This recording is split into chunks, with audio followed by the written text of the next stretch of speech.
Halo, assalamualaikum warahmatullahi wabarakatuh. Ketemu lagi dengan saya Erwin di channel Dongeng Sebelum Tidur. Kali ini aku akan membawakan sebuah cerita yang dulu pernah ramai di daerah rumah Cangga aku. Rumahnya itu di desa, masih asri. Sungainya juga masih mengalir jernih sekali. Kiri kanannya masih sawah, dan mayoritas penduduknya kalau nggak bertani, ya berternak.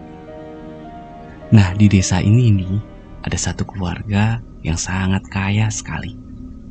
Ya, bisa dibilang juragan lah di tempat itu. Jadi kekayaannya itu nggak usah dipertanyakan lagi. Saking kayanya nih ya. Dimakan 7 turunan pun nggak bakalan habis. Sampai-sampai Pemda setempat pun nge-blacklist dia buat beli tanah di daerah itu. Gila nggak? Seperti apa kayaknya coba? Dan aku di sini nggak berani sebut nama daerahnya, karena menyangkut privasi seseorang dan tentu desanya juga.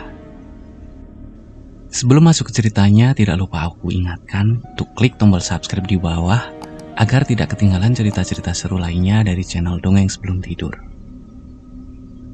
Yuk gak usah berlama-lama lagi, cari posisi yang nyaman, rebahkan badan, dan selamat mendengarkan.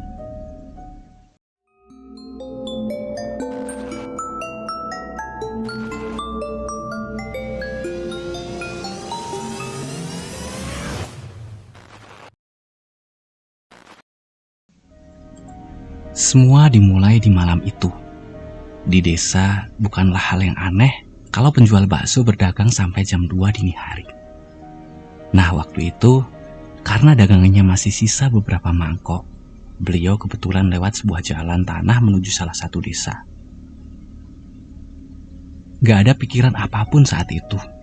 Niatnya hanya berdagang saja. Sampai seseorang memanggil, "Bakso!" Terdengar suara perempuan. Dan tak berapa lama terlihat perempuan parasnya cantik dan masih muda. Ia memberikan mangkok sembari menunggu si abang menjajakan dagangannya. Kemudian si abang bakso ini ngelirik kaki si pembeli. Alhamdulillah, nampak tanah. Jadi bukan hantu. Sambil basa-basi si abang tanya, "Rumah mbaknya di mana? Kok nggak pernah lihat ya?" Si mbak yang beli menunjuk sebuah rumah dengan teras yang luasnya nggak kira-kira. Di sana berdiri sebuah rumah megah, paling megah di tahun itu. Tidak ada yang tidak kenal rumah itu. Ya, rumah Cipto. Begitu orang dulu memanggilnya. Karena rumahnya memang milik keluarga yang paling terpandang, paling kaya sekaligus paling berkuasa di desa itu. Setelah bertanya itu, si penjual bakso kembali basa-basi. Mulai bertanya siapa mbaknya sampai ke ranah pribadi. Mbaknya hanya menjawab ala kadarnya, bahwa ia adalah abdi di sana. Si penjual tidak paham maksudnya abdi. Yang ia pikirkan itu adalah bahwa ia bekerja pada keluarga Cipto tadi. Di tengah obrolan sembari menyelesaikan dagangannya, tiba-tiba si mbak mengatakan sesuatu kepada si penjual. "Besok lewat sini lagi ya bang.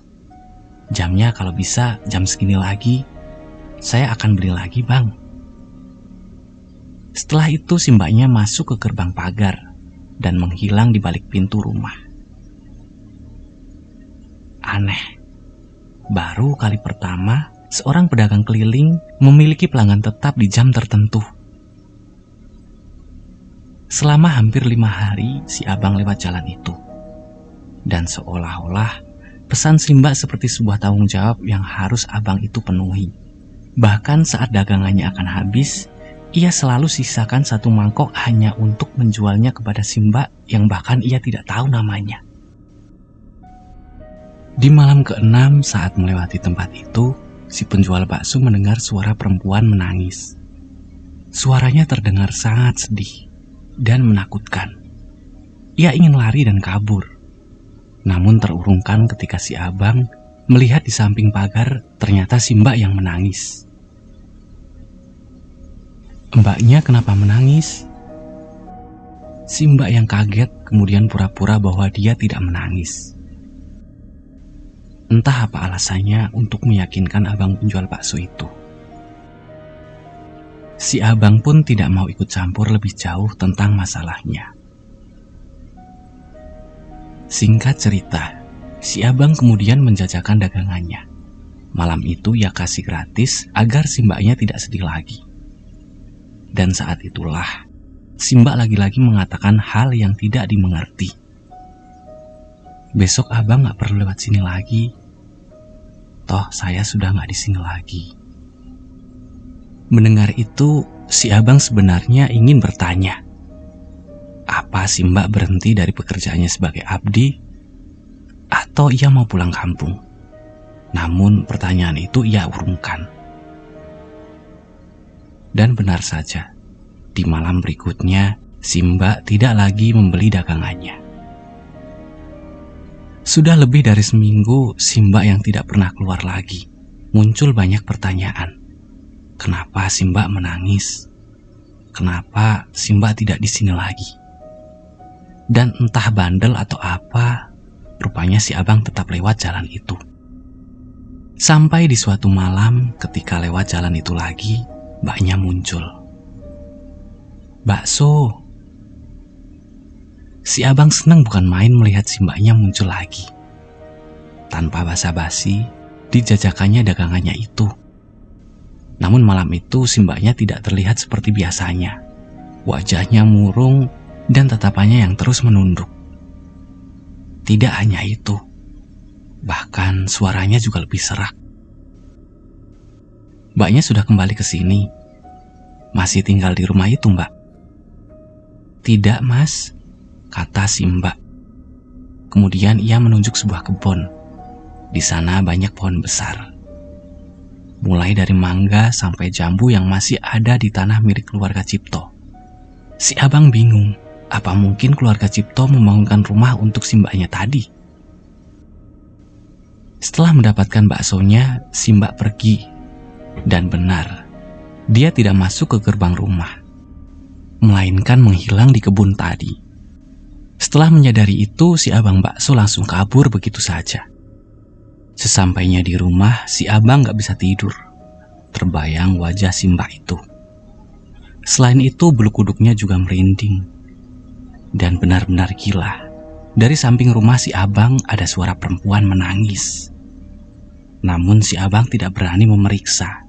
Ia terus berdoa dan berdoa sampai tertidur. Di siang harinya, setelah kulakan bahan untuk bakso nanti malam, si abang penasaran. Kemudian ia tak sengaja lewat jalan itu. Tanpa pikir panjang, ia parkirkan sepeda ondelnya lalu masuk ke kebun itu. Di sana rupanya hanya ada pohon-pohon yang ditanam campur aduk. Tidak ada apa-apa sampai tercium aroma bangkai. Ketika si abang melihat ke atas pohon mangga, si abang kaget bukan main. Melihat si mbak tergantung dengan mata terbuka lebar. Lidahnya menjulur keluar, tatapannya seakan-akan melihat si abang. Melihat itu si abang teriak minta tolong. Tak berapa lama, warga sudah memenuhi tempat itu, termasuk polisi dan si pemilik rumah. Ia bekerja sebagai penjaga anak yang sudah hilang 1 minggu. Pihak Pak Cipto mengira Ratih pulang ke rumahnya. Tahu di mana kejanggalannya? Yang membuat si abang gugup gak mengatakan apa-apa. Selain semalam si abang melihat mbak yang membeli bakso miliknya, waktu antara hilang dan ditemukan meninggalnya tidak cocok.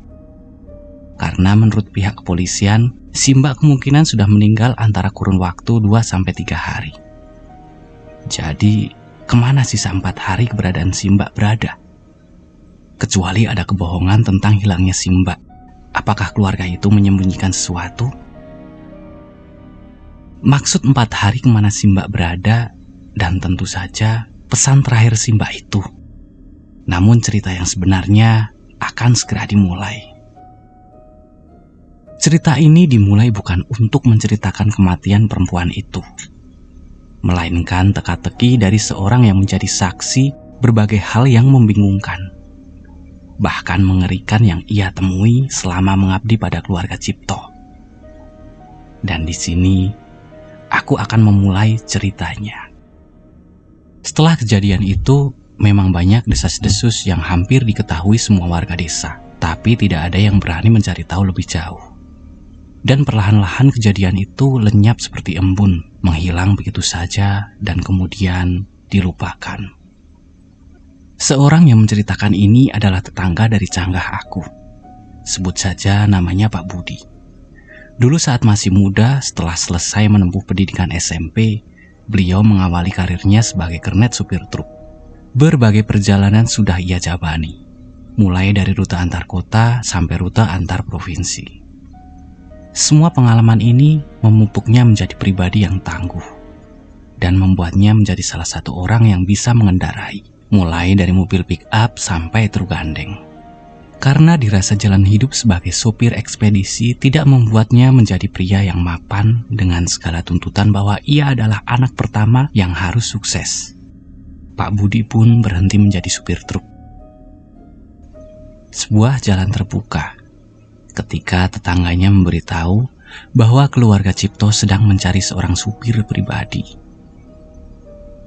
Semua tahu siapa keluarga Cipto. Terlepas dari desas-desus yang tersebar, Pak Budi nekat melamar kerja. Dan hari itu juga, ia diterima bekerja di sana. Karena saat itu, tidak banyak orang yang bisa menyetir mobil seperti saat ini. Meski mereka bertetangga, namun ini adalah kali pertama Pak Budi masuk ke kediaman keluarga Cipto. Yang membuat berdetak antara kagum dan ngeri, sebegini besar rumah ini, namun entah kenapa ada perasaan tidak enak melihat semua perabotan di rumah ini. Seolah ia diawasi. Saat itu yang mengantar Pak Budi adalah Bu Asiri. Wanita tua yang umurnya berkisar antara 50-an, namun masih terlihat bugar. Ia jarang berbicara dengan wanita ini, karena keseharian beliau hanyalah ada di dalam rumah, tanpa sekalipun berbicara dengan tetangga. Sebenarnya ini bukan hal yang aneh mengenai keluarga Cipto, karena mereka seperti terasing meski sudah lama tinggal di desa ini. Bagi para tetangga, mereka terasa seperti tidak tinggal di dunia yang sama, seolah mengundang banyak sekali pertanyaan termasuk para penghuninya. "Silahkan kesini, Mas," kata Bu Asiri lembut dengan logat Jawanya. Selama di perjalanan, Pak Budi melihat kesana kemari, mengagumi berbagai patung aneh yang ia temui terpasang di beberapa sudut di bagian rumah ini. Gaya desainnya benar-benar masih kejawen. Saat itulah ketika Pak Budi menikmati pemandangan, matanya teralihkan pada sebuah pemandangan yang sangat mencengangkan. Di ujung matanya, ia melihat seorang anak kecil, seusia adiknya, sedang duduk di tepi kolam ikan. Ia melihatnya lama, dan kemudian teralihkan pada seorang wanita.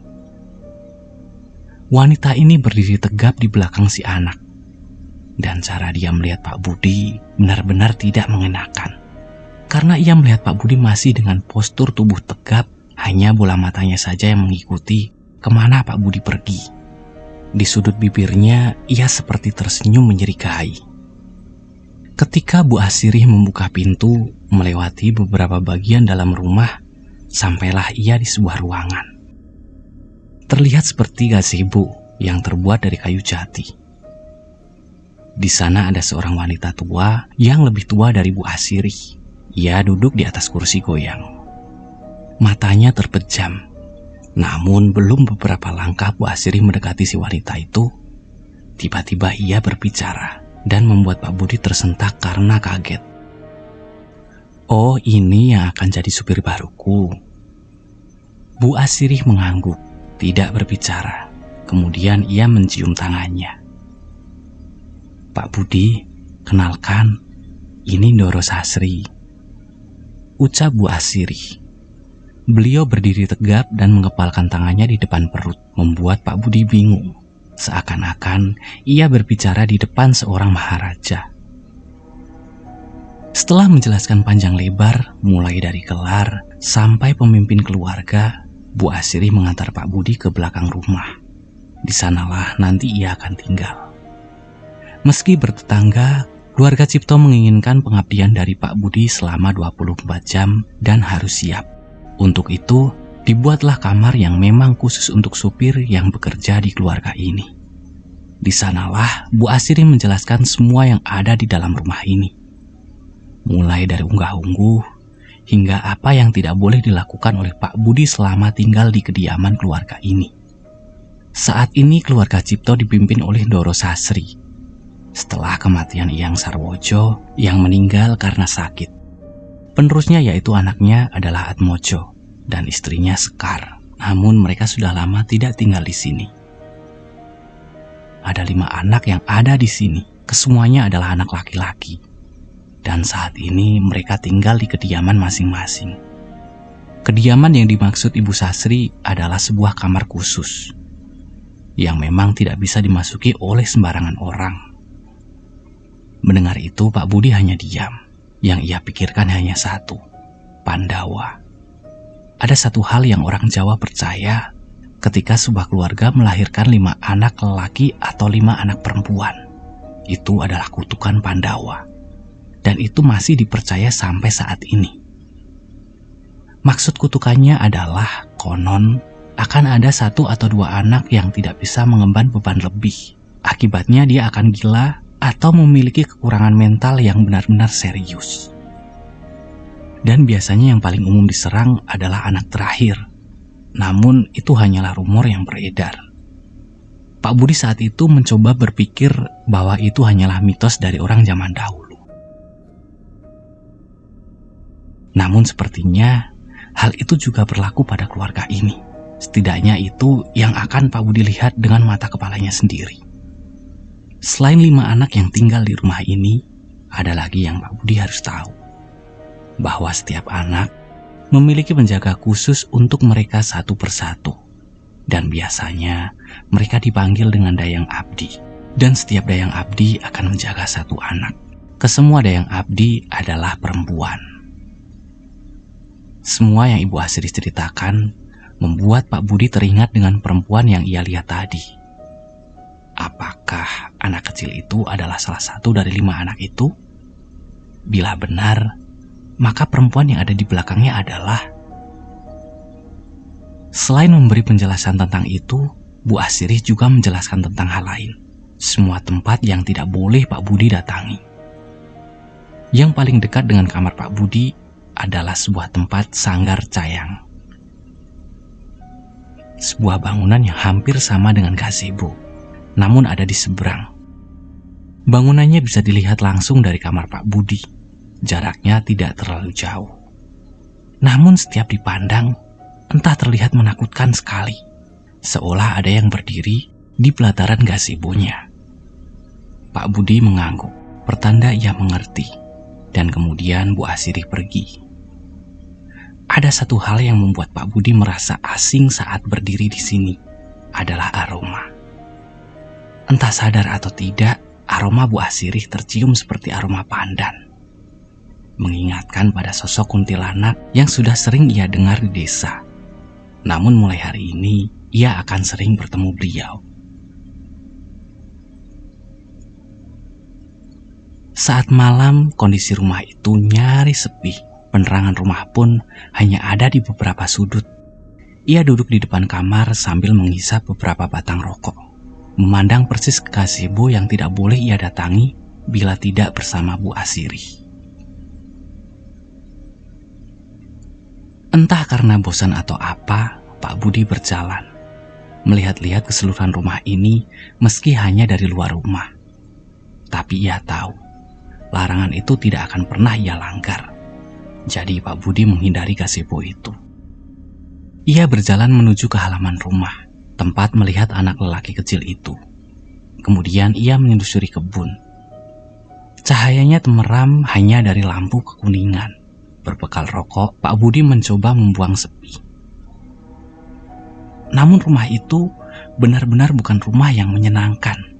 Sejak awal tiba di sini, Pak Budi masih merasakan bila ada yang sedang mengawasi. Setelah menempuh jalan setapak di kebun, sampailah ia di kolam ikan itu. Ada pohon di sampingnya, lengkap dengan kursi kayu di sampingnya. Di sanalah ia melihat perempuan itu berdiri. Pak Budi kemudian duduk. Pandangannya tertuju pada kolam ikan. Lama ia duduk di sana, tiba-tiba seseorang mendekatinya. "Mas." Pak Budi langsung berbalik dan mendapati perempuan itu memandanginya masih dengan tatapan yang tidak mengenakan itu, seolah tanpa ekspresi yang membuat bulu kuduk berdiri. "Masnya baru kerja di sini." Suaranya sangat dingin. Meski begitu, Pak Budi menjawab sesopan mungkin. Perempuan itu menjawab seadanya, bahkan ia tidak memberitahukan namanya kepada Pak Budi. Ketika mereka masih saling berbincang satu sama lain, tiba-tiba Pak Budi baru menyadari anak lelaki itu bersembunyi di balik badan perempuan itu, mengintip dengan ngeri. Seolah-olah Pak Budi memberinya ketakutan sendiri. Ada satu hal yang Pak Budi ingat sebelum perempuan itu pergi. Kalau sudah malam seperti ini, lebih baik tidak kemana-mana. Anda belum tahu apa yang ada di sini. Permisi, Mas. Dengan senyuman menyerigai, si perempuan itu pergi, meninggalkan Pak Budi sendiri di dalam keheningan itu. Seketika ketakutan seperti merasuk Pak Budi. Rumah ini benar-benar bukan rumah yang bagus untuk ditinggali. Batin Pak Budi malam itu. Tidak ada yang bisa diajak bicara layaknya manusia dengan manusia di lingkungan rumah ini, kecuali dengan Pak Sasongko, pria parubaya yang sehari-hari bekerja sebagai tukang kebun di rumah keluarga Cipto. Selain orangnya yang humoris, beliau juga sering memberikan wejangan. Di siang harinya, Pak Sasongko memangkas rumput di halaman rumah. Pak Budi hanya duduk mengawasi sembari menunggu perintah di hari pertamanya bekerja. Untuk membuang sepi, Pak Budi bertanya perihal bangunan gazebo yang terletak di seberang. Sontak ekspresi wajah cerah Pak Sasongko langsung berubah. "Masnya sudah pernah ke sana?" tanya beliau. "Belum, Pak, tapi saya penasaran. Sebenarnya itu bangunan untuk apa?" Sembari memangkas rumput, Pak Sasongko berpesan, "Lebih baik gak usah cari tahu, Mas. Daripada nasib sampean nanti seperti..." Belum melanjutkan kalimatnya, Pak Sasongko melirik Pak Budi yang melihatnya dengan tatapan curiga. "Siapa, Pak?" "Sudah, lupakan saja. Kerja sana yang benar ya, Nak," tutur Pak Sasongko. Bu Asri menemui Pak Budi memberi pesan bahwa hari ini Ndoro Sasri harus pergi ke rumah sakit untuk check up. Hal ini dilakukan selalu di hari Kamis seperti hari ini. Maka saat itu juga Pak Budi menyiapkan mobilnya, menunggu di teras rumah. Sebenarnya Ndoro Sasri masih bisa berjalan, namun langkahnya tertatih dan harus dibantu oleh tongkat kayunya yang selalu menemaninya. Rambutnya disanggul meski warnanya sudah memutih. Namun riasan beliau masih memperlihatkan sosok wanita yang sangat berkarisma.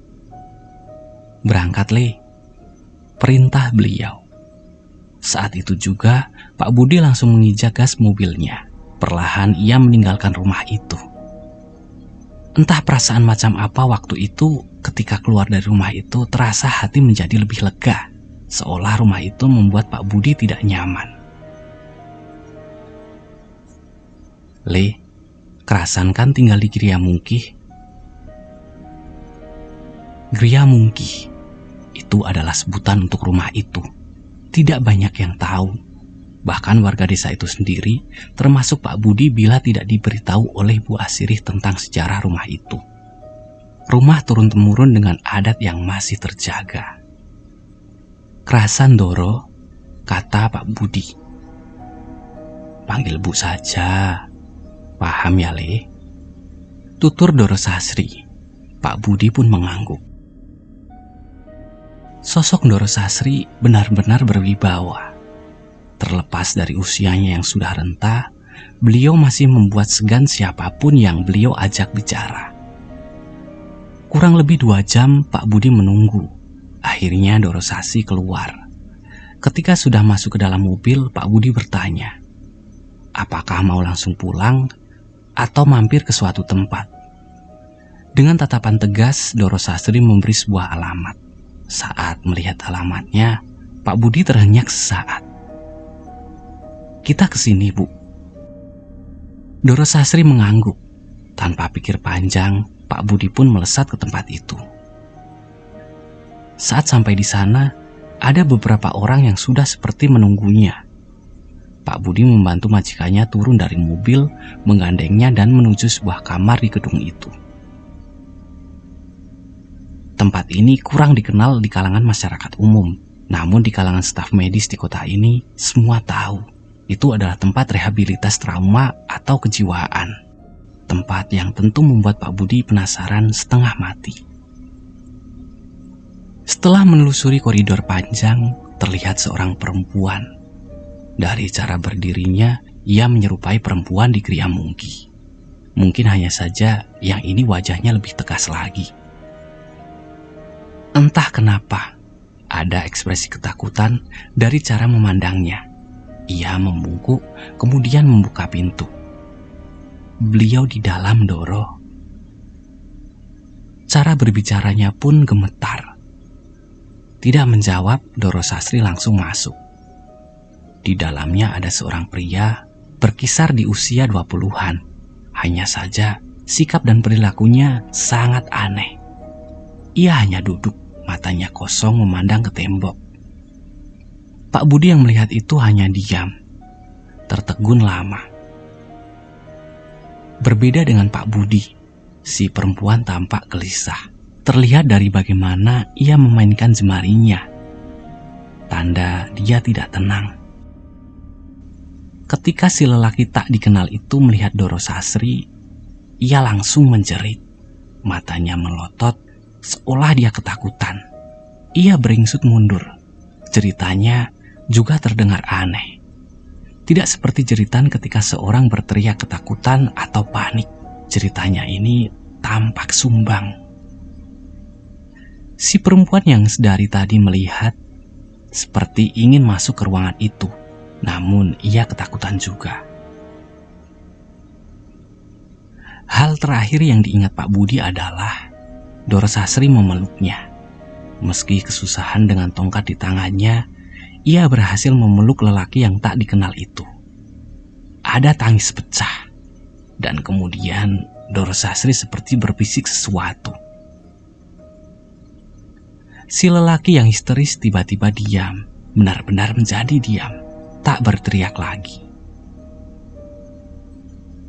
Pak Budi meninggalkan tempat itu di sore harinya. Ada satu kalimat yang masih dia ingat setiap terbayang kejadian itu. Perempuan itu, ia bertanya kepada Pak Budi, Masnya percaya dengan yang namanya jejak? Mumpung masnya belum tahu, lebih baik cari kerjaan lain aja, Mas. Saat itu Pak Budi masih belum paham maksud kalimat jejak itu. Jadi hampir setelah kejadian itu, Pak Budi terus terbayang-bayang. Setelah pekerjaan itu selesai, Pak Budi mencoba melupakan semuanya. Ia tidak tahu siapa lelaki itu, siapa perempuan yang menyerupai Dayang Abdi atau apapun itu. Setelah hari mulai petang, Pak Budi menunaikan sholat di kamarnya. Mungkin karena tidak fokus atau apa, selama sholat, ia merasa ada wajah wanita tua terbayang-bayang di setiap Pak Budi mencoba untuk khusyuk. Namun, itu belum seberapa dibandingkan suara tawa yang khas seperti terdengar meski hanya sayup lirih, dan membuat Pak Budi teringat-ingat bahwa suara itu nyaris sama persis seperti suara Doro Sastri. Ya, suara itu terdengar tepat seperti ada di belakang Pak Budi. Tepat setelah Pak Budi selesai menunaikan sholat, ia terkejut, bahkan kaget mendengar suara pintu kamarnya diketuk. Dengan was-was Pak Budi membukanya. Ditemuilah Bu Asiri. "Ibu ingin ketemu, Mas." "Silahkan saya antar," kata Bu Asiri. Pak Budi bingung. Kemudian Pak Budi izin berganti sarungnya untuk mengenakan celananya. Setelah selesai, Pak Budi mengikuti Bu Asiri seperti sebelumnya. Tidak ada percakapan antara mereka berdua. Seolah Pak Budi dibiarkan tenggelam sendirian. Kali ini Bu Asiri menuntunnya masuk lebih jauh ke dalam rumah. Seolah kali ini adalah langsung di mana Doro Sasri menghabiskan malamnya. Di tengah perjalanan, tanpa sengaja mata Pak Budi menangkap sosok anak kecil yang ia temui tempo hari. Anak itu menatapnya. Tatapannya kosong. Ia menatap dari seberang sebuah ruangan. Sebelum Pak Budi terpaku pada caranya melihat, si perempuan yang ada bersamanya tiba-tiba muncul, menarik anak itu dan menutup pintunya. Suasana rumah itu benar-benar membuat Pak Budi terasing sendirian. Sesampai di kamar, Doro Sasri seperti sudah menunggu. Ia duduk di kursi goyangnya, di depannya ia membawa sebuah buku.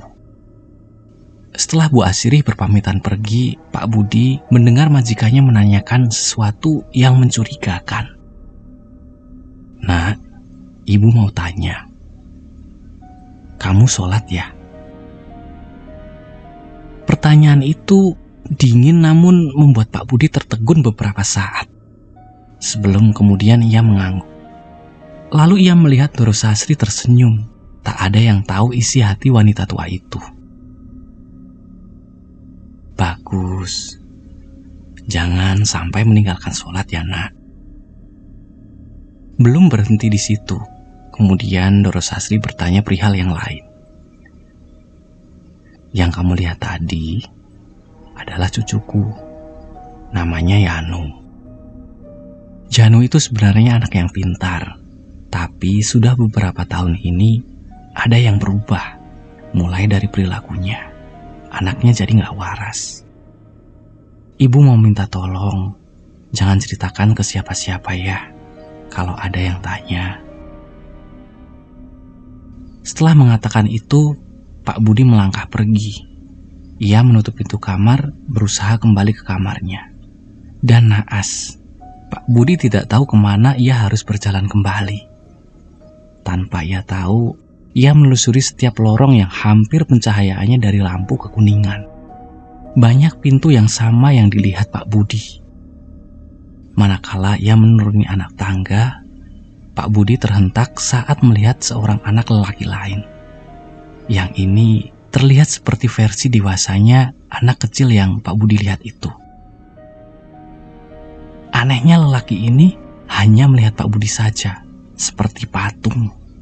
Tatapannya tidak kalah mengerikan dari tatapan semua yang pernah Pak Budi lihat di rumah ini. "Mohon maaf," kata Pak Budi, bingung setengah takut. "Saya supir baru di sini. Bila boleh bertanya, kemana saya harus kembali ke..." Belum selesai mengatakannya, si lelaki menunjuk sebuah pintu, tidak menjawab kalimat Pak Budi. Dan lagi-lagi di belakang lelaki itu ada perempuan lain. Perempuan itu sama diamnya, hanya melihat pergerakan Pak Budi melalui bola matanya. Benar saja, pintu itu langsung menuju ke teras rumah. Tanpa pikir panjang, ia pun kembali ke kamarnya, lelah dengan semua yang ada di rumah ini. Setelah 1 minggu bekerja di rumah ini, Pak Budi mulai tahu siapa anak lelaki yang ada di rumah ini. Mulai dari anak kecil itu hingga anak lelaki yang Pak Budi lihat pada malam itu. Kesemuanya adalah cucu dari Doro Sasri. Namun meski begitu, Pak Budi masih belum paham Apa yang terjadi pada mereka semua dan apa alasan mereka tampak sangat misterius seperti itu. Yang pertama adalah anak kecil itu. Ia sering menghabiskan waktunya bermain di kolam ikan bersama perempuan yang menjaganya. Namun bila dilihat dengan seksama, anak itu lebih sering merangkak dibandingkan berjalan dengan kedua kakinya. Tidak hanya itu yang Pak Budi lihat. Tulang kaki dan tangannya tampak berbeda bila dibandingkan dengan tulang anak seusianya yang lebih besar. Ia seperti terjebak dalam tubuh yang kurus, meski warna kulitnya kuning langsat mengaburkan kejanggalan itu. Bahkan ketika perempuan yang menjaganya membawanya masuk ke dalam rumah, anak itu lebih suka digandeng, layaknya primata. Cara berjalannya seolah mengisyaratkan bahwa tulangnya sangat lemah dan tidak normal. Anak yang Pak Budi temui di malam itu juga tidak kalah aneh. Pak Budi seringkali melihat anak itu hanya duduk memandang teras rumah. Tidak sekalipun Pak Budi pernah mendengar anak itu berbicara. Aneh, sangat aneh. Namun dari kesemuanya, hanya ada satu lelaki yang paling normal. Namun ia tidak menghabiskan waktu di rumah ini. Ia seringkali mengunjungi rumah ini hanya sebatas bertemu lalu pergi lagi. Dan yang ini tidak ada perempuan yang mendampinginya, berbeda dengan saudara-saudaranya. Dari kesemuanya, Pak Budi sudah menghitung 4 cucu dari Ndoro Sasri. Yang membuat bingung, di mana cucu yang kelima? Hal itu membuat Pak Budi begitu penasaran.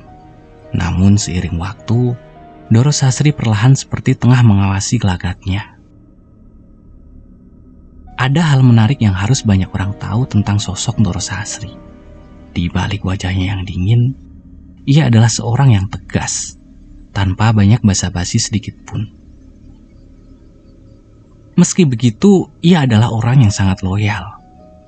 Terbukti ia seringkali memberikan uang kepada Pak Budi meski Pak Budi tidak meminta. Tidak hanya uang, ia seringkali memberikan barang saat ia berkunjung ke sebuah tempat. Bahkan Pak Budi merasa bahwa Ndoro Sasri adalah seorang yang kaya raya yang tidak sombong dengan harta dan pencapaian keluarganya. Namun tetap saja, tidak ada yang tahu isi hati manusia. Terlebih saat kejadian di malam itu. 1 minggu sebelum malam itu, Bu Asri menemui Pak Budi. Beliau mengatakan bahwa Ndoro Sasri ingin bertemu.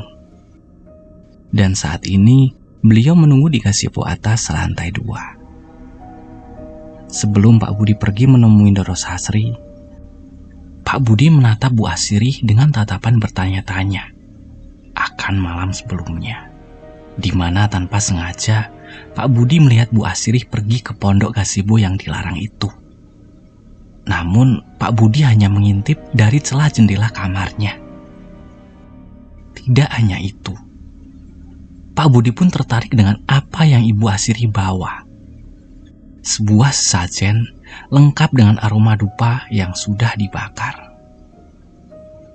Semenjak saat itu, Pak Budi semakin yakin ada yang disembunyikan di rumah ini.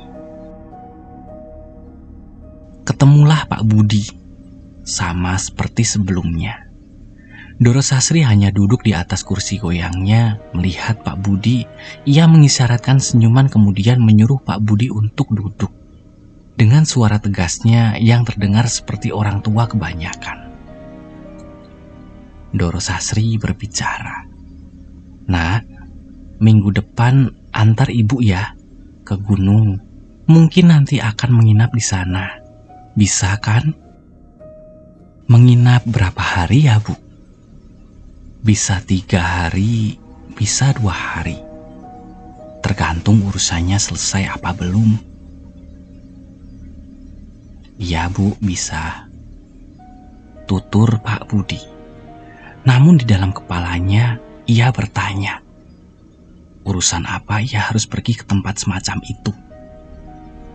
Tidak ada apa-apa di sana. Bahkan itu bukan gunung yang menjadi objek wisata. Setahu Pak Budi, gunung itu adalah tempat dari banyak rumor tentang tempat penuh aura mistis. Meski yang didengar Pak Budi hanya sebatas di telinga saja, namun ia tak berhak mempertanyakan apapun terhadap majikannya karena ia bekerja kepadanya. Meski begitu, pikiran itu tidak bisa hilang begitu saja. Bersiap untuk pamit, Pak Budi kemudian melangkah pergi. Namun Dorosasri menghentikan sejenak. Sebentar Tole, ibu belum selesai bicara. Pak Budi pun kembali duduk. Begini Le, besok selagi mengantarkan ibu, jangan tanya aneh-aneh ya. Ibu tidak suka ditanya yang aneh-aneh. Jangan mikir aneh-aneh juga. Sudah, kamu nyupir seperti biasa saja. Anggap kamu tidak tahu apa-apa. Paham ya Lea? Tutur kata Dorosasri yang halus seperti memiliki makna berlian. Seolah kalimat itu sudah dipersiapkan lama sekali untuk menekan Pak Budi dan membuatnya tidak berbicara apa-apa. Jadi apa yang sebenarnya akan Pak Budi lihat? Semenjak malam ketika Pak Budi memergoki Bu Asirih, setiap malam ia akan menunggu di balik celah jendela kamarnya, berharap ia mendapatkan sedikit jawaban apa yang sebenarnya Bu Asirih lakukan. Namun nyatanya ia tidak menemukan keganjilan itu lagi. Di siang yang terik, ketika Pak Budi sudah menyelesaikan tugas mencuci mobilnya, ia berjalan keliling rumah. Meski ada keinginan untuk mendekati gazebo yang dilarang itu, Pak Budi tetap menghormati aturan di mana ia bekerja. Berkeliling rumah ini memberinya sensasi kagum. Setiap bangunannya dibuat semenarik mungkin, layaknya rumah-rumah keraton Jawa. Karena hampir sepersekian bagian selalu menggunakan bahan kayu jati solid. Di tengah ia berkeliling, ia melihat anak kecil itu lagi. Anak yang bahkan sampai hari ini Pak Budi bekerja, tidak ia ketahui namanya. Pak Budi mendekatinya, berharap bisa menyapanya, karena ia adalah bagian dari keluarga tempat ia bekerja. Berbekal permen di kantongnya, Pak Budi semakin mendekati si anak. Suara langkah kaki Pak Budi membuat si anak mengetahui kedatangannya. Ia menoleh dengan mata bundarnya. Mata mereka saling melihat satu sama lain. Pak Budi tersenyum, namun si anak menatapnya begitu saja. Benar-benar cara menatap yang membuat semua orang tidak nyaman. Dek, mau permen? Kata Pak Budi. Si anak masih diam, tidak ada kalimat atau gerak tubuh. Setelah dirasa tidak ada tanggapan, si anak masih juga tidak merespon apa yang Pak Budi tawarkan. Ada sesuatu yang ganjil yang terjadi pada si anak. Ia tersenyum, menunjukkan dua gigi di depannya yang berlubang. Kemudian ia menunjuk Pak Budi. Cara menunjuknya tidak seperti cara menunjuk anak seumurannya. Tangannya gemetar naik turun, seperti layaknya anak berkebutuhan khusus. Tidak hanya itu, untuk pertama kalinya ia mendengarnya bersuara. Suaranya sangat berat, tak memiliki intonasi nada kalimat benar. Terdengar seperti huhu, haha, huhu, ha. Dan itu membuat Pak Budi tidak mengerti sama sekali. Lalu kejadian itu terjadi. Meski si anak tampak tersenyum memamerkan giginya, ia melihat ada air mata keluar dari bola matanya. Seakan-akan ia menangis. Menangis dengan ekspresi wajah tersenyum. Lalu si anak membenturkan kepalanya ke lantai. Keras sekali. Hal itu membuat Pak Budi berlari menghentikan si anak. Ia tidak tahu, saat memegang si anak itu meronta meminta Pak Budi melepaskannya. Cengkraman anak itu kuat sekali. Hal yang Pak Budi ingat adalah ia melihat perempuan yang menjaga si anak datang dengan ekspresi kaget. Melepaskan Pak Budi dari si anak dan membawanya pergi.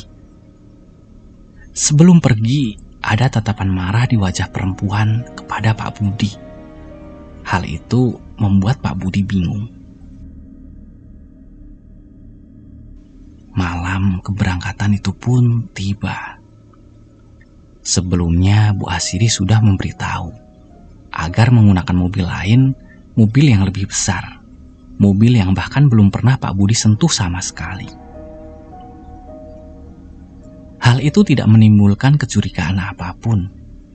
Tidak sampai ia tahu siapa saja yang akan pergi. Malam itu Pak Budi sudah memarkirkan mobilnya di halaman rumah, menunggu kedatangan Doro Sasri. Dari jauh Pak Budi melihat dengan mata kepalanya sendiri, si anak kecil melihatnya dari jauh. Di belakangnya ada si perempuan. Tatapan mereka sangat dingin. Tidak hanya itu saja, pemandangan lain terlihat dari lantai 2. Pak Budi bisa melihat dengan jelas anak lelaki yang lain. Ia menatap sama dinginnya sama seperti si anak kecil dari salah satu kamar di lantai 2. Seakan-akan mereka memberikan salam perpisahan kepada Pak Budi. Tak berapa lama Doro Sasri keluar. Ia dibantu oleh Ibu Asiri. Melihat itu Pak Budi segera membantunya masuk ke dalam mobil. Doro Sasri mengenakan kebaya putih dengan terusan selendang batik. Dari gaya busananya, seolah Doro Sasri akan menghadiri perjamuan. Tidak ada pertanyaan terlontar dari Pak Budi. Hanya sekelibat pemikiran liar saat melihat penampilan Doro Sasri malam ini yang benar-benar terlihat layaknya bangsawan Jawa. Berangkat sekarang, Doro? Tanya Pak Budi yang sudah duduk di bangku sopir. Belum mendapat jawaban apapun, tiba-tiba pintu mobil terbuka. Dan Ibu Asri melangkah masuk lalu ikut duduk di samping Doro Sasri. Pak Budi terdiam sejenak sebelum Doro Sasri mengatakannya. Ibu Asri ikut ya nak? Oh nggih Bu, kata Pak Budi. Ini mengejutkan. Baru pertama kali Pak Budi melihat Bu Asri keluar dari rumah ini. Sebagai abdi yang paling tua di rumah ini, Pak Budi belum pernah melihat wanita tua itu meninggalkan rumah ini. Bahkan untuk belanja pun ia tidak pernah keluar rumah. Karena sejatinya Ibu Asri lebih suka menyuruh abdi lain atau Pak Sasongko, tukang kebunnya, untuk menyelesaikan kewajibannya bila harus keluar rumah. Bila dipikir ulang, Ibu Asri juga misterius, sama misteriusnya dengan keluarga ini. Seakan-akan ada pembatas dirinya dengan beliau yang tidak dapat menjalin hubungan sebagai sesama pengabdi di keluarga Cipto ini. Namun segera Pak Budi menepis pikiran itu. Mobil pun melaju setelah Doro Sasri menyuruh Pak Budi berangkat. Di tengah mobil yang melaju, Doro Sasri mengatakan, "Nak, kita mampir sebentar ke tempat Yanu ya." Pak Budi ingat dengan nama itu, cucu beliau yang ada di rumah sakit jiwa itu. Tanpa pikir panjang, Pak Budi segera meluncur menuju ke sana. Di luar dugaan, kehadiran mereka seakan sudah ditunggu. Terlihat di lorong tamu gedung itu, Yanu duduk bersama perempuan yang memberi petuah misterius itu agar meninggalkan pekerjaan ini sebelum tahu apa itu jejak yang sampai saat ini Pak Budi belum bisa memahami. Pak Budi hanya menunggu di dalam mobil, sementara Bu Asri dan Doro Sasri pergi menemui Yanu. Ada peristiwa yang menarik saat Pak Budi melihat apa yang terjadi. Ia mendengar lolongan, jeritan dari Yanu yang membuat bulu kuduk berdiri. Yanu yang sebelumnya ia tahu anak muda berkisar usia 20-an, menjerit seperti anak kecil. Tidak diketahui apa alasannya. Namun bila diperhatikan dengan seksama, apakah ada hubungannya dengan Ibu Asri? Setelah kurang lebih 10 menit, Bu Asri, Doro Sasri kembali ke mobil dengan Yanu di depan mereka. Kini mereka bertiga sudah masuk ke dalam mobil. Ada perasaan tidak mengenakan sebelum Pak Budi meninggalkan tempat itu, yaitu tatapan perempuan itu kepada Pak Budi. Seakan-akan perempuan itu mengatakan, "Bukannya sudah kubilang, dengarkan ucapanku." Pak Budi melanjutkan perjalanan itu menuju tempat yang Doro Sasri ceritakan tempo hari. 7 jam perjalanan menunjukkan pukul 2 dini hari. Memasuki sebuah jalanan yang sepi. Kiri kanan hanya ada pepohonan rimbun. Kabut perlahan muncul, dan hanya Pak Budi yang terjaga saat itu. Setidaknya itulah yang Pak Budi pikir. Sebelum Pak Budi menyadari sesuatu, semua mata di dalam mobil ternyata sama terjaganya dengan beliau. "Doro, Ibu, kenapa belum tidur?" tanya Pak Budi. Namun anehnya pertanyaan Pak Budi tidak digubris. Seakan mata mereka terbuka, namun sukma mereka tengah tertidur. Pak Budi mengulang 3 kali pertanyaan itu, namun tetap tidak mendapatkan jawaban. Hal itu menimbulkan ketakutan tersendiri kepada Pak Budi. Mungkin karena itu juga memicu Pak Budi sehingga kehilangan fokus. Akibatnya di tengah kegelapan jalan dan medan yang naik turun, terlihat di kiri kanan jalan tiba-tiba ramai orang berbaris. Membuat Pak Budi kaget.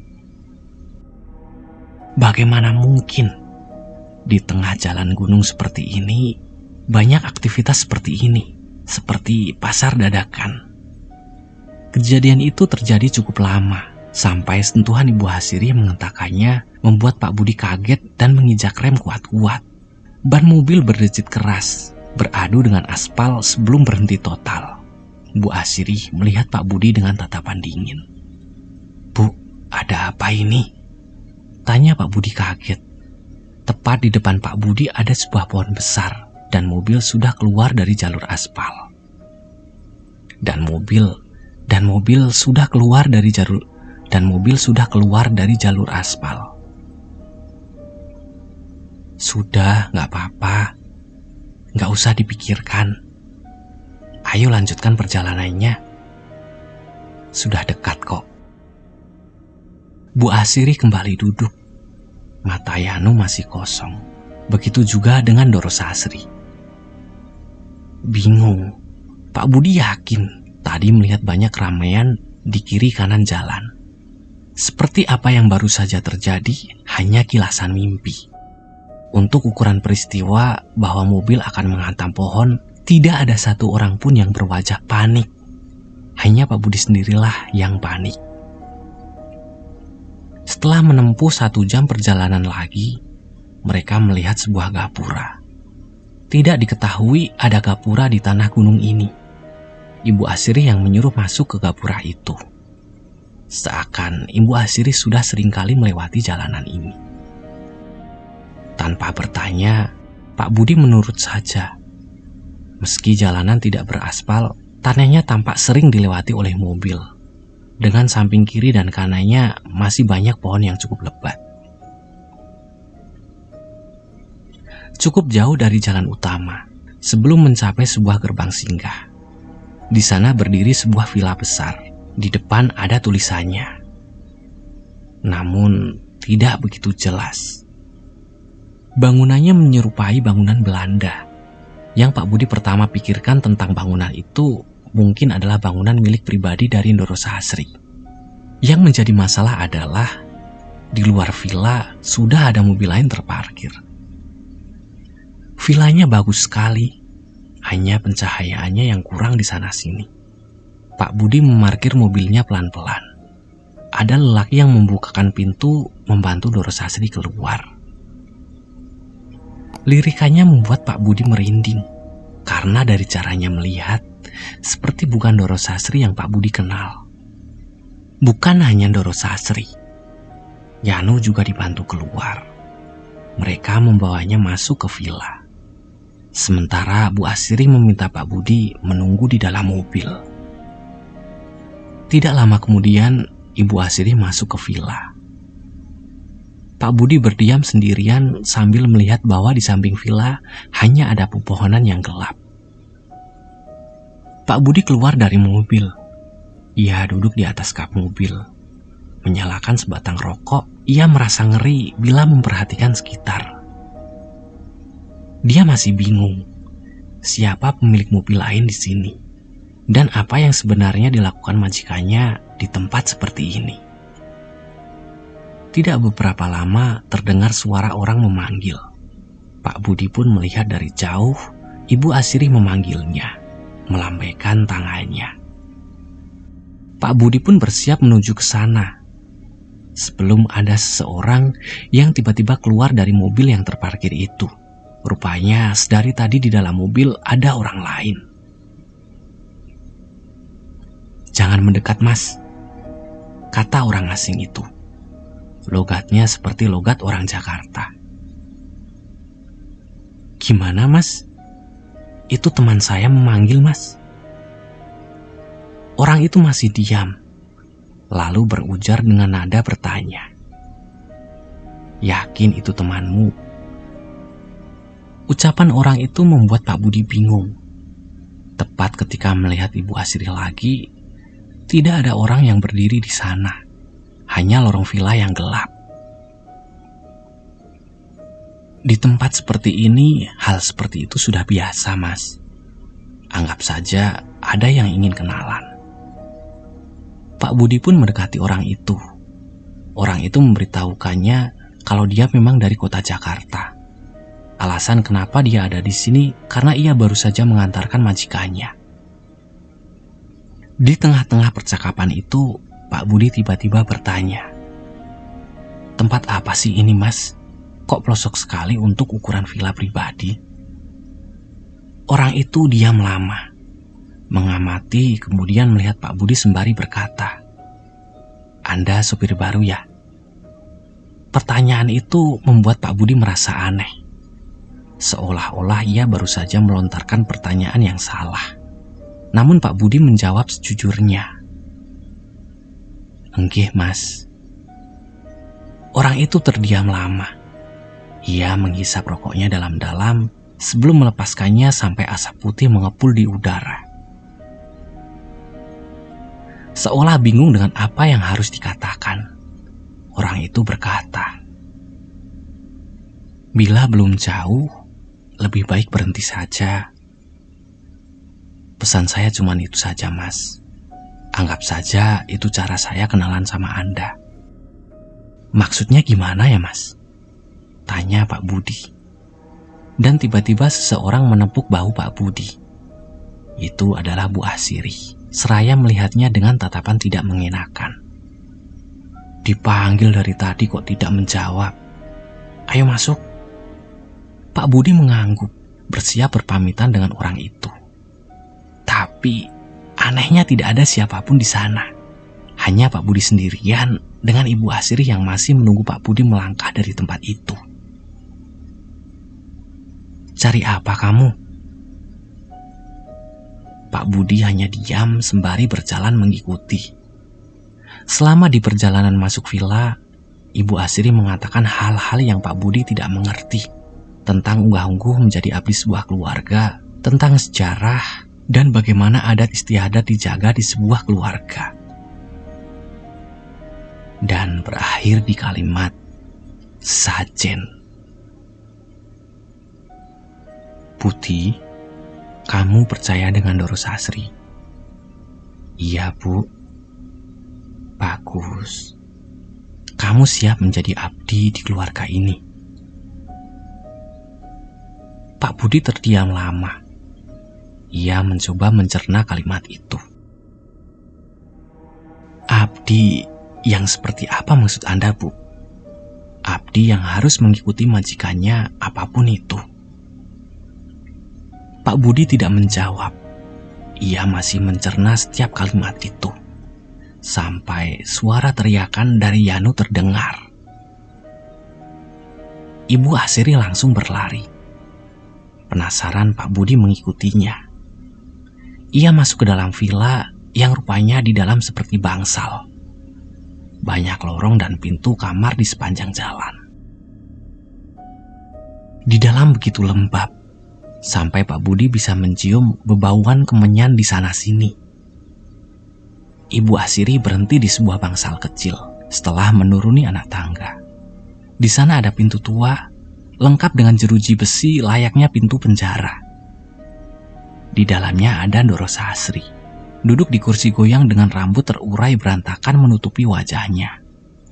Ibu Asri mendekati Doro Sasri, yang terus-menerus menggoyangkan kursinya. Pak Budi hanya diam termangu melihatnya. Di samping kiri kanan, banyak sekali sesajian, lengkap dengan bunga dan dupa di sana-sini. Ibu Asri mengambil sekepal bunga 7 rupa. Dengan sabar menyuapkannya ke mulut Doro Sasri. Semua yang Pak Budi lihat benar-benar di luar logikanya. Ia tidak pernah melihat hal segila ini. Sebelum matanya teralihkan pada sosok dengan kain kafan yang ada di atas ranjang bangsal. Le, terdengar Doro Sasri memanggil Pak Budi. Kesini, Nak. Doro Sasri melambai-lambaikan tangannya yang keriput. Di sampingnya, Ibu Asri berdiri menatap Pak Budi dengan dingin.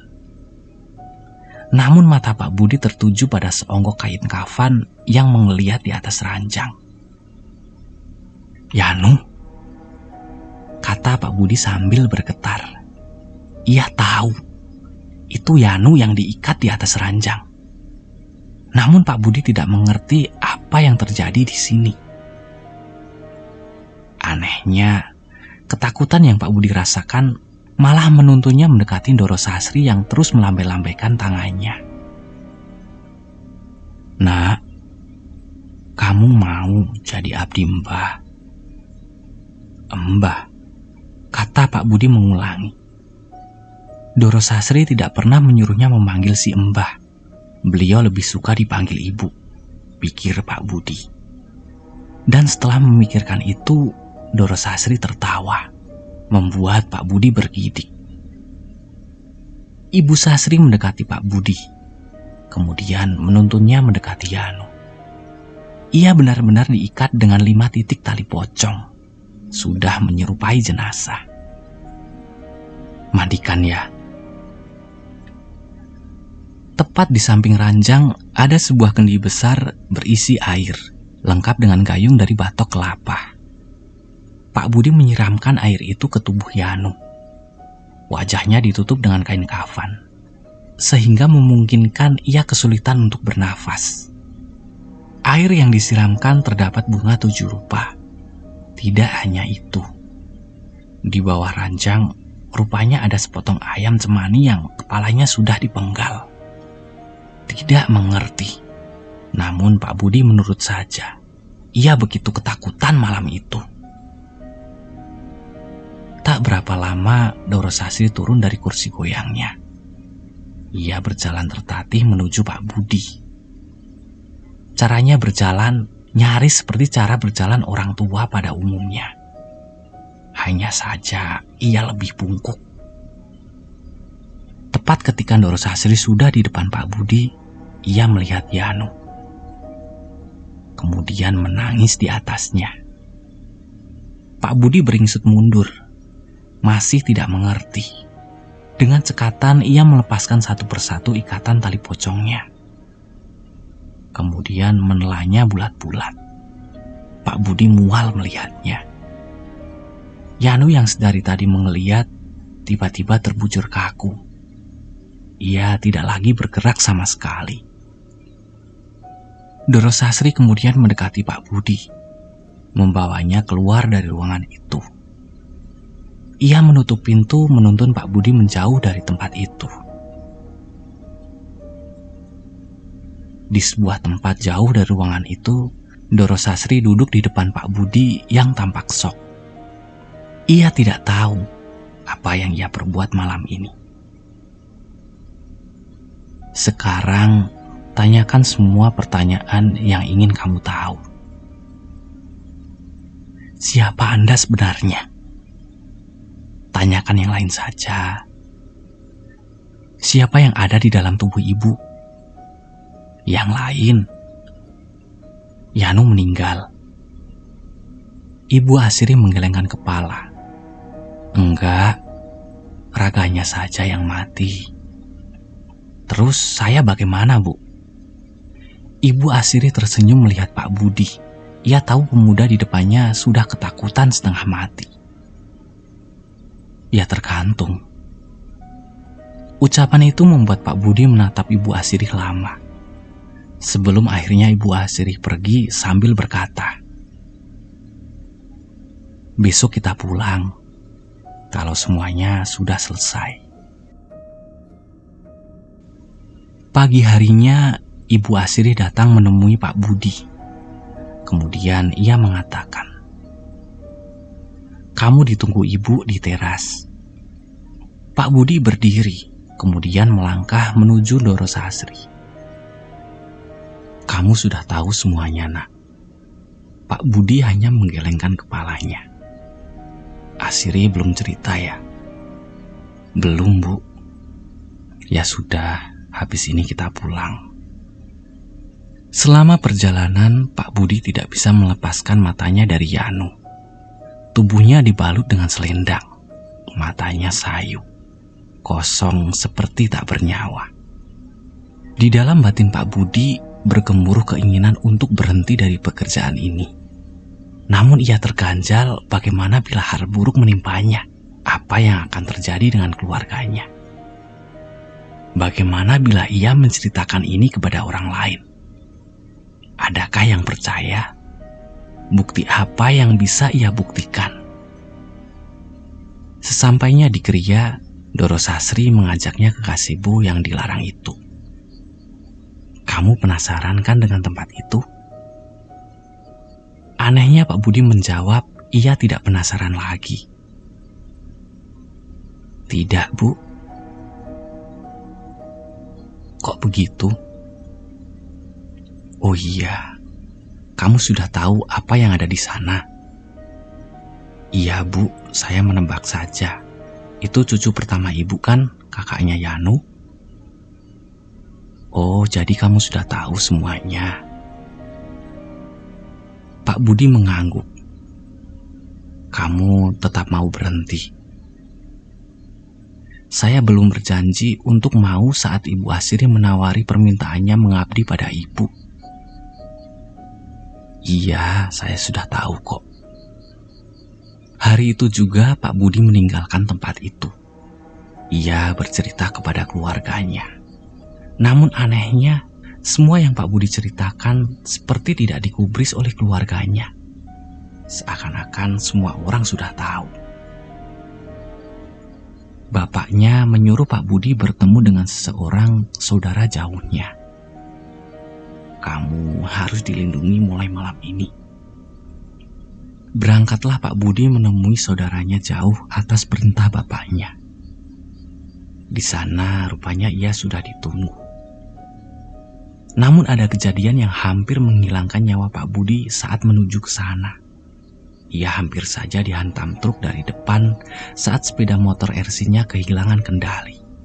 Untungnya Pak Budi masih diberi selamat, karena ia bisa langsung berdiri dan menghindar. Detik itu ia tahu apa maksud ucapan bapaknya bahwa ia harus dibakari mulai sekarang. Saat motornya diperiksa, di antara ban luar dan ban dalam ditemukan potongan bambu kuning. Sehingga ketika motor bergerak, membuat ban menjadi selip dan akhirnya hilang kendali. Bahkan saat dilihat, orang yang memeriksanya pun ikut kaget. "Mas, Anda diincar orang ya?" "Kok bisa bilang begitu, Pak? Mana bisa orang memasukkan benda seperti ini ke dalam ban kalau bukan ilmu hitam?" Pak Budi hanya bisa berdoa semoga diberikan selamat sampai tujuan. Dan ketika ia sampai di sana, Pak Budi menceritakan semuanya kepada saudaranya itu. Saudaranya hanya mengangguk mengerti, bahkan ia tahu di belakang Pak Budi ada puluhan jin mengikutinya. Namun sudah diusir saat menginjak pekarangan rumah ini. Di sanalah Pak Budi diberitahu apa yang sebenarnya terjadi di keluarga itu. Sosok yang kamu lihat di malam itu adalah kepala keluarga. Ia selalu ikut kepada keturunannya atas perjanjian yang ia buat dengan jin yang selama ini menjadi satu ikatan dengan keturunan-keturunannya. Kain kafan hanya simbol. Ia hidup dari memakan sukma keturunannya. Kalau saya tanya, ada yang aneh enggak sama keluarganya? Sama anak-anaknya? Sama cucu-cucunya? Tanya saudara Pak Budi. Ada, Mas. Semua cucunya sikapnya aneh. Saudara Pak Budi tersenyum kecut mendengarnya. Keluarganya tidak akan bisa utuh. Mereka harus menanggung konsekuensi dari perjanjian. Entah harta, entah nyawa. Yang paling kecil tunawicara. Kakaknya, ia buta. Kakaknya lagi mengalami gangguan kejiwaan. Dan yang kamu pikir ada di gazebo itu anak pertama. Dia lumpuh. Maksudnya gimana? Anak yang Mas kira buta itu bisa lihat aku loh, ucap Pak Budi. Kemungkinan ia hanya bisa merasakan kehadiranmu. Karena cuman kamu yang belum mengabdi pada keluarga itu. Kamu sering diperlakukan tidak menyenangkan oleh mereka kan?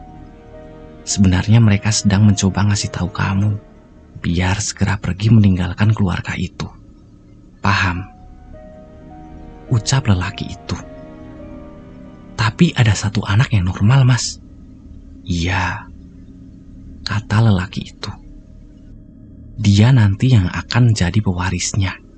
Dan keturunannya juga yang akan terus menanggung akibatnya.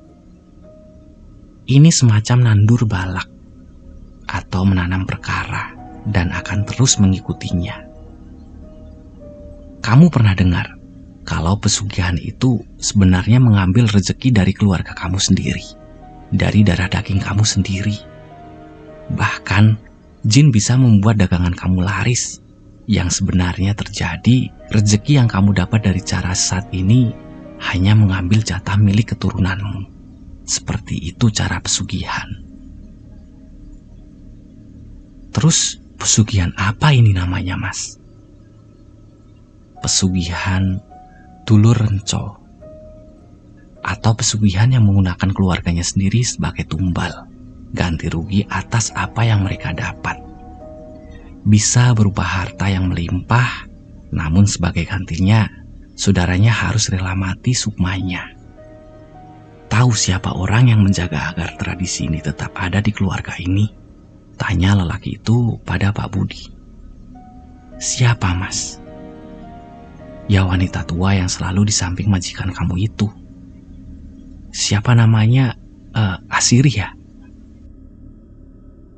Masnya tadi bilang kalau aku diperlakukan seperti itu biar sadar dan tidak terikat dengan keluarga ini. Lantas, bagaimana dengan perempuan yang sudah mengabdi untuk cucunya? Ya mati, kata lelaki itu. Semua manusia nantinya akan mati, jadi ya semacam ikatan batin. Bila sukma majikannya sudah mati, ya dia ikut mati dengan cara yang aneh-aneh. Bisa penyakit, bisa kecelakaan, bisa bunuh diri juga. Sebenarnya kamu beruntung majikan kamu tidak mau kamu terikat juga. Yang jahat itu si Asri itu. Dia yang ingin kamu mati. Tapi tidak apa-apa. Mulai sekarang lebih dekat lagi sama Tuhan. Umur manusia Tuhan yang pegang, bukan wanita itu. Hari itu Pak Budi belajar banyak. Ia tahu apa yang terjadi di keluarga itu. Potongan pertanyaan yang selama ini tertanam di kepalanya kini terjawab sudah. Sejak saat itu, kemanapun Pak Budi pergi, ia selalu menceritakan cerita ini kepada sahabatnya, tetangganya, dan saudara-saudaranya. Ia tidak mau lagi melihat ada seseorang yang ia kenal mengikuti jejak pesugihan yang bukan hanya menyengsarakan pelakunya, namun berimbas pada keluarganya.